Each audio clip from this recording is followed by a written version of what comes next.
October 30th, 2002 at 7:30 p.m., two men went up into a studio and shot rapper-producer Jam Master Jay in the back of the head. And weirdly enough, they didn't take anything or kill anyone else. That definitely ain't a robbery. Here are 6 rappers who mess with the wrong rivals. Number 1. Big L. Big L is actually a sad case. Coming straight out of Harlem, L was on his way to become one of the greats. With connections like Jay-Z, L was scaring the crap out of the competition. Now at the time, even an all-time great like Nas was quoted saying, "There's no way I could compete if this is what I gotta compete with." Unfortunately, all that came crashing down on February 15th, 1999. L was just mercilessly slaughtered on the streets in this drive-by shooting, arranged by Gerard Woodley, a childhood friend of his. Now the story goes that L was shot 2 times in the chest and after falling was shot another 7 times in the face by Gerard himself so that he couldn't have an open casket. L died in his native Harlem at 45 years old on 139th Street, a place he had formerly called the Danger Zone. And that's not the only coincidence. In fact, L's musical career was filled with lyrics and quotes that, if done in a movie, would have been considered extremely heavy-handed foreshadowing. I mean, just look at these lyrics. Stay off the corners, that might be your best plan, before you catch a bullet that was meant for the next man. And indeed, Big L caught a bullet that was meant for the next man. His brother to be exact, Big Lee. Or at least that's one of the stories. Okay, so there's 3 versions of it that usually go around. The first one is L was killed because of Lee, who at the time was incarcerated for robbery. Lee would have been in the joint, making some powerful people pretty mad, with L being either a warning to Lee that these people were not to be messed with, or just straight up mistaken for Lee due to wearing his brother's chain. The second one is that L was killed because he himself screwed some drug dealers over. He'd be organizing robberies by telling on his crew, pointing them to the money to get robbed. He got found out and they killed him for it. The third is that L himself attempted to kill Woodley. Now this one's a bit far-fetched, but a rapper named Cameron, who knew both of them, went public with his gram after Woodley himself was gunned down in the streets, claiming that since both of them were dead now, he could finally talk. One thing leading credence to it, however, is apparently Big Lee tried to arrange Woodley's murder, with Big L being seen around him with the alleged hitman. Now if that's true, then L's murder could have been considered just retribution. But there's no proof that's true. Whatever version of the story you believe, there's no denying Big L was a real loss. All you need to know about his road to glory is by checking out one of his freestyles. You ain't half as raw, you need to practice more. Somebody tell this nigga something before I crack his jaw. You running with boys, I'm running with men. I'm gonna be ripping the mics until I'm 110, he says. Number 2. Soulja Slim. 26 November 2003. Soulja was coming back home when one armed man jumped him. He was shot 4 times, 3 times in the face and 1 in the chest, and died that same night in front of his mama's front yard. That just ended what could have been a very promising career. Even to this day, Soulja's still a staple in New Orleans rap, with a lot of people calling him things like the New Orleans Pac. But why? Why would anyone do something so brutal to a young artist? Well, Soulja was a known criminal, and a proud one at that.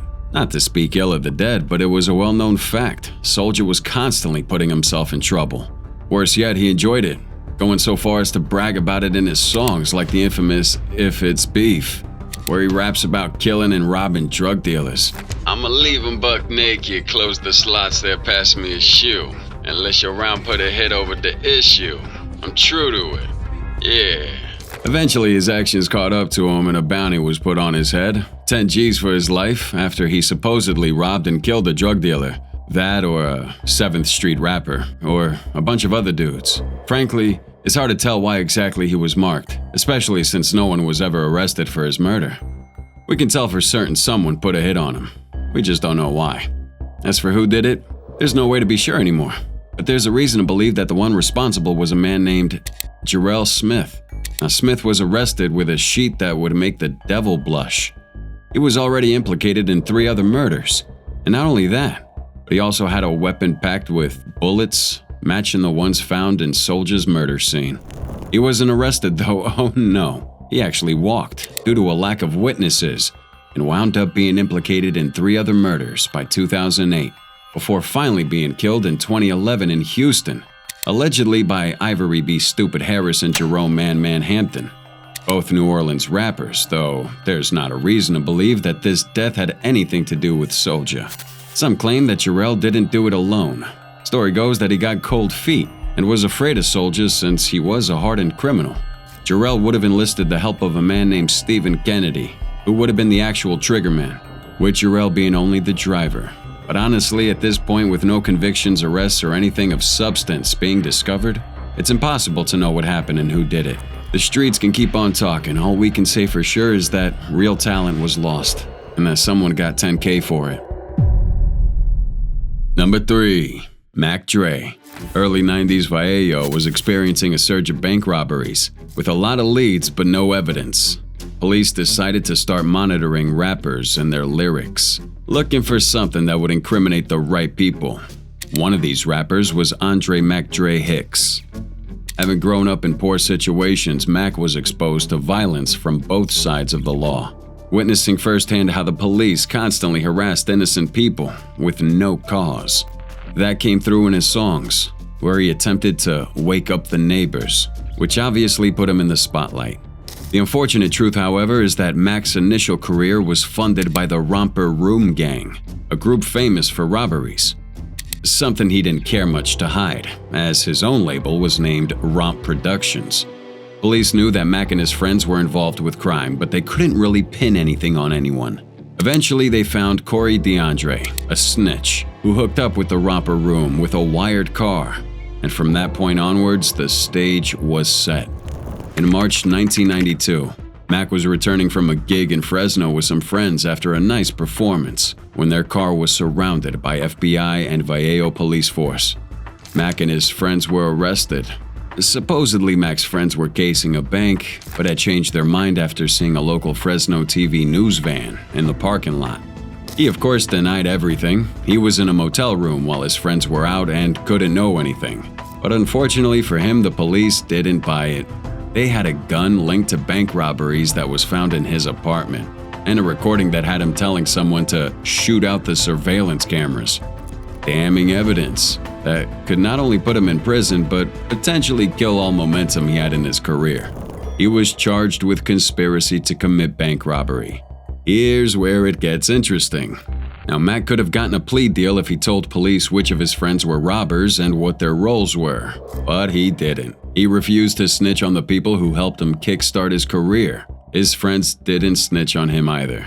In fact, the only thing the prosecution had was the gun and the recording, which his friends and family still deny as real evidence. They claim that the gun wasn't his, and that many people were sleeping in the house at that time. As for the recording, his friends have always said it was just a tasteless joke. The weirdest thing about his trial, though, was how the police felt that his song, Punk Police, where he straight up says that he's not a money stealer, was worthy of being presented as evidence of his involvement in bank robberies. I mean, just check this out. They say some banks was robbed and I fit the description, but that's drama, so save it for your mama. It's not criminal-minded punk police, I'm a dope rhyme dealer, not a money stealer. He said it. Why would they ever do this? What's the point? Mac was convicted and sentenced to 5 years in prison, and honestly, it's hard to say how fair it was. Was Mac just an acquaintance, or was he actually involved with the planning and execution of robberies?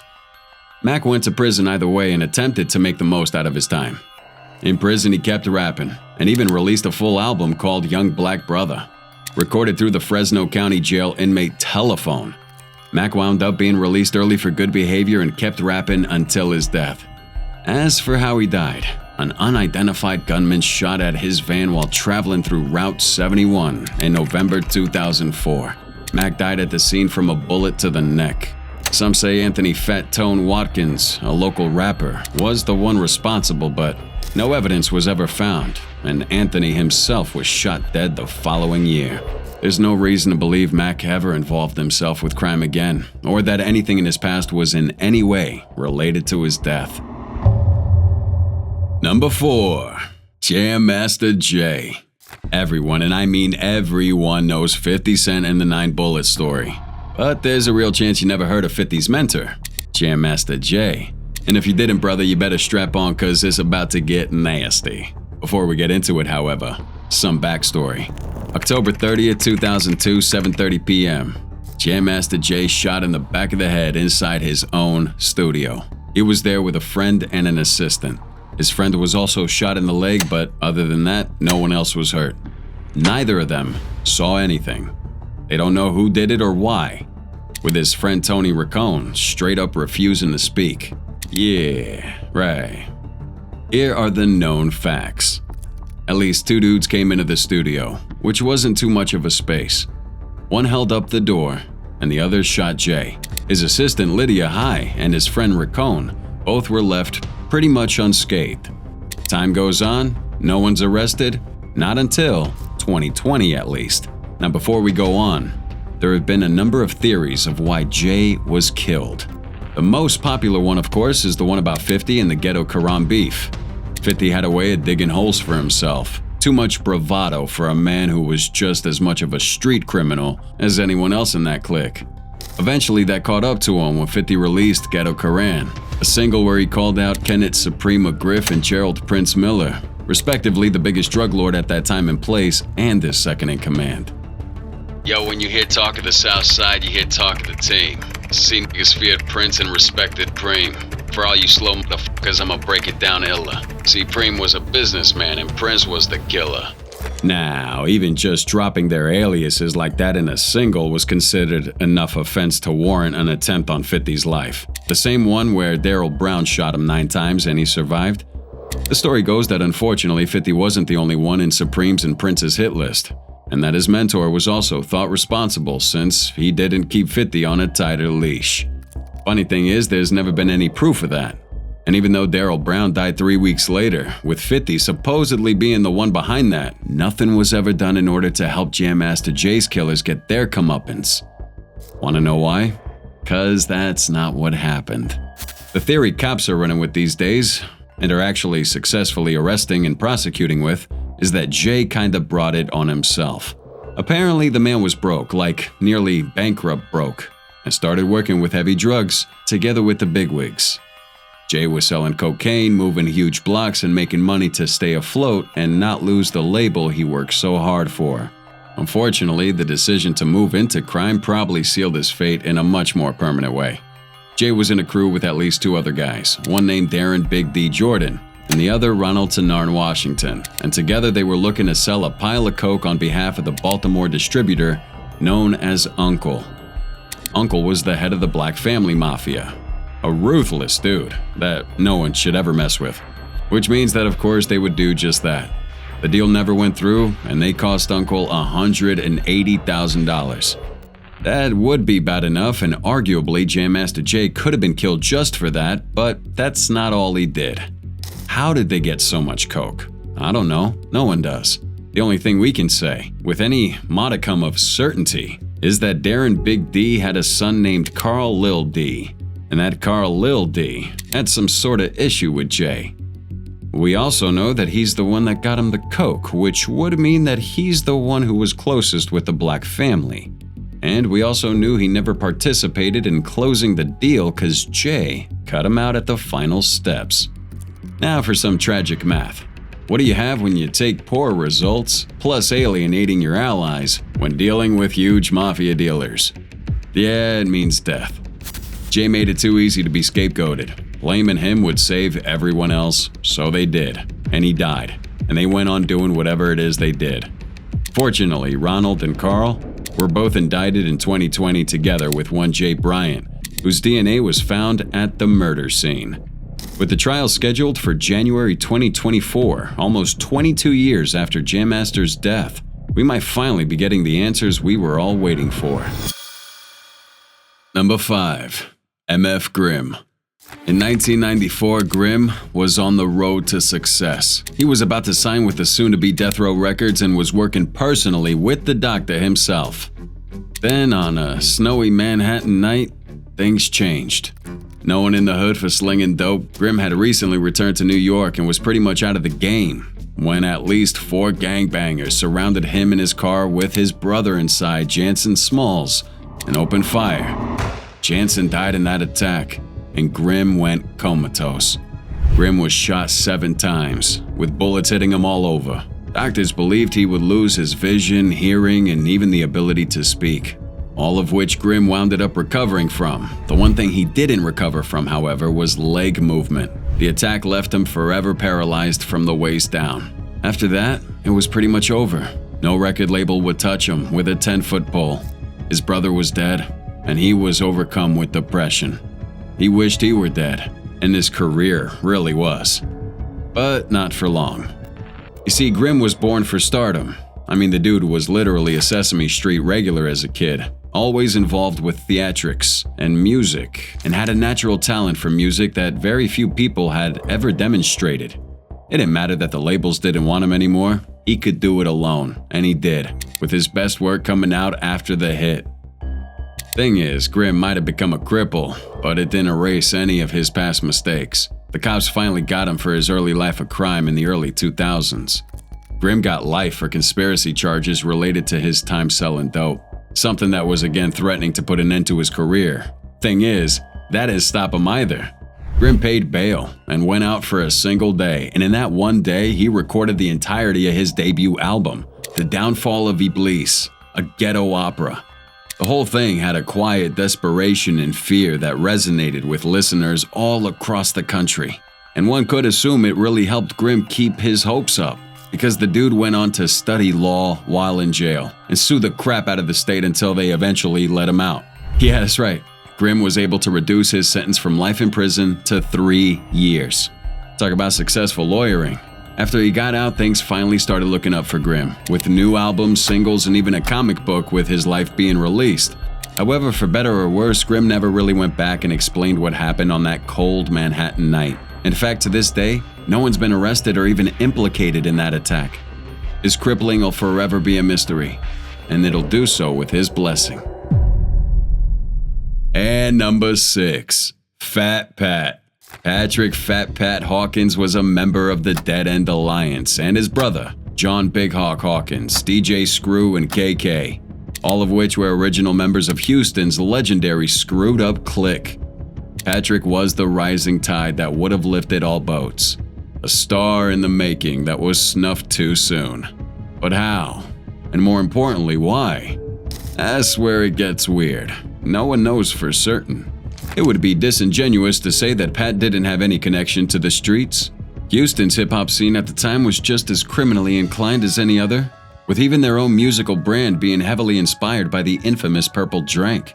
With its lean aesthetics being a big theme in the scene, problem is Pat himself wasn't ever implicated on anything, at least nothing major. In fact, the complete opposite's true, with a lot of people coming out saying that Pat wasn't gangsta, just a dude making awesome music.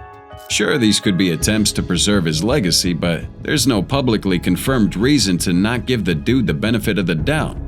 So when he went to his manager's apartment to collect an appearance fee, no one expected him to die. According to police reports, Patrick and 3 other friends went to a complex near Southwest Freeway and Beltway 8 at around 1 p.m. to collect his money from his manager, Kenneth Weasel Watson. Patrick went by himself while his friends waited in the car, and wound up killed with a single shot to the head. It should have been an open and shut case, right? Patrick dies while visiting Kenneth from a single gunshot wound? Kinda just screams execution, doesn't it? But there's a lot of conflicting information going around, especially at how it all went down, and what motive did Kenneth have. When we get down to it, yeah, Ken has always been the most likely suspect, to the point he had wanted posters being spread around town. He wasn't indicted or anything though. In fact, he was questioned by the police, but nothing ever came out of it. And it doesn't help that Patrick's friends all had wildly conflicting reports. One story is that Kenneth was slighted by Patrick, who would have organized a robbery against his manager. Kenneth would have found out Patrick wasn't involved, and instead of giving Pat his appearance fee, he held the rapper at gunpoint, forcing him to call his robber friends and then shooting him in the head mid-call once his suspicions had been confirmed. Another story is that Kenneth wasn't ever at that apartment. Instead, Pat himself got robbed in the building's hallway. Now this one's corroborated by the fact that Pat's friends saw 2 men running out of that building. But these 2 guys were never identified, and honestly, there's not even any evidence they existed. One of the weaker theories is Pat owed some money to either Kenneth or to someone else and got killed over it. This one's very nebulous, not a lot of evidence here, but what gives it strength, however, is that Pat's brother Big Hawk, who was also a rapper, died years later in similarly mysterious circumstances, with people saying that it was also about that same money. After all this time, however, it's safe to say that we'll never know for sure. Kenneth is the only one who we could reasonably assume knows anything, but the dude's already in prison for drug and weapons charges with no reason to come forward with anything of substance to add. Pat was a huge loss, but even after his death, his memory lived on. He never got to see what happened to his debut album, but it did enjoy 20,000 sold copies opening week, and went on influencing some of Texas mainstream artists, like Megan Thee Stallion. Knowing no one was ever arrested for his death may hurt, but it's a good feeling knowing that his memory lives on.